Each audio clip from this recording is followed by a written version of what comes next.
Ever since that time, the first time I went, I loved China. So I tried to find every excuse to go. So I would, badger my agents here in New York all the time, like, oh, maybe I can go to China and work in China. And they all thought it was very strange because we have an agent at our agency who's in charge of bringing Chinese models from China to New York to work here. So when I told them that I wanted to go to China, they thought it was very strange that I would want to go to China to work. But eventually I did, and I liked it a lot.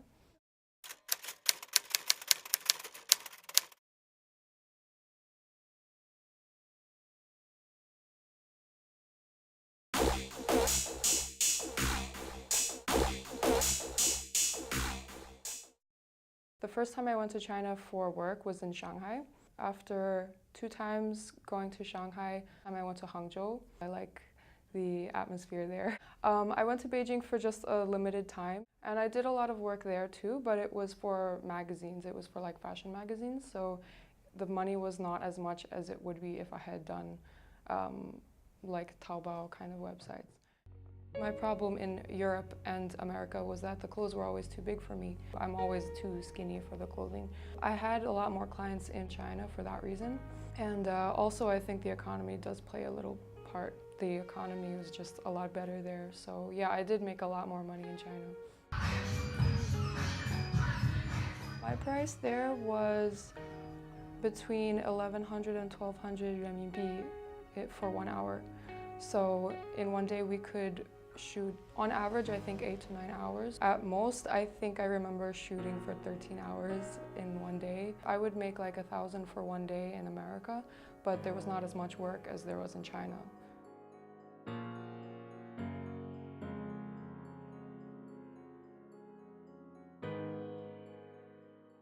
Before and after Chinese New Year was very busy. I remember earlier when I had just started, there was more of a clear distinction between shooting for the fall season and shooting for the spring season.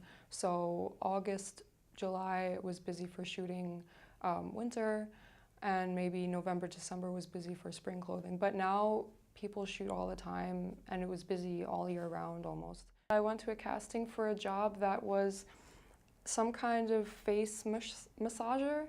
It was a thing that you put on your head, and it looked like it was some kind of high-tech goggles or something, but when you put them on, it's totally black, and it just vibrates. And I remember thinking it was the strangest thing, but I didn't get chosen for that job anyway, but I just thought it was weird.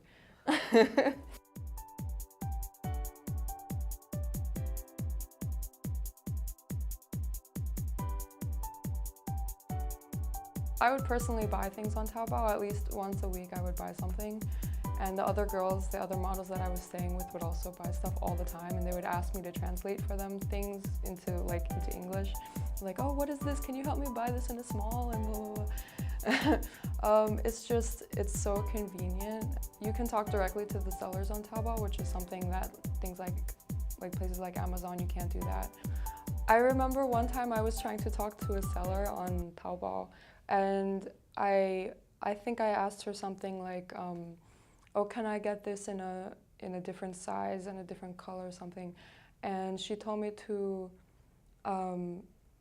先拍一下然后再告诉我 or something like that. And I didn't know what 拍 meant. I thought, because when I hear 拍, I think like shooting. So, and I thought to myself, you want me to take a picture? And I was like, okay. And我截了个图，怎么说? Like I showed her a screenshot, and she's like, okay, 拍下来. And I was like, okay. And I didn't know what she meant. And I figured it out that she just meant buy it first, and then she'll like alter the size or something. And I was like, oh, okay. I tried to buy something on Shangxi a few times, and I was never able to get what I wanted because it goes so quickly. I was kind of shocked, and all my Chinese friends were telling me, you have to be ready. You have to like put things in your cart first, and then as soon as it goes on sale, you have to buy it. So I guess I wasn't fast enough, and all the ones I wanted were gone, so I probably just bought something else that I wasn't crazy about. And I'm like, oh, I'll buy this for Shuangxi, and then, but I don't even remember what I bought. The last time I went was last October. At that time, they were already, they were talking about there being more models there. The idea in China that anything Western will make something fancier or classier or something like that. It's like a very widespread idea.